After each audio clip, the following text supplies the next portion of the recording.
to create private channels on Discord.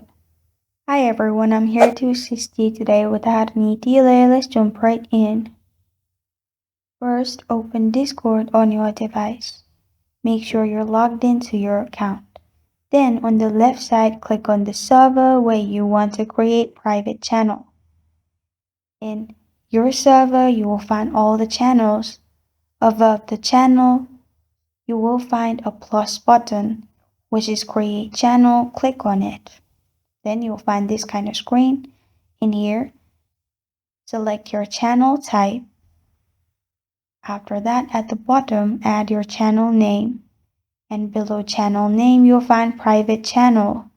Simply turn that on. Make sure the circle is on the right side. After you do that, scroll down from here and press on next.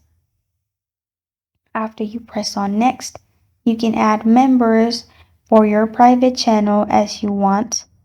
And you can also add rules. Then press on create channel at the bottom. After you do that, your private channel will be created. This is how to create private channels on Discord. Thank you for joining me today. If this video helps you out, please leave a like and subscribe for more. Got a question or want to suggest the topic? Comment below. Thank you for watching.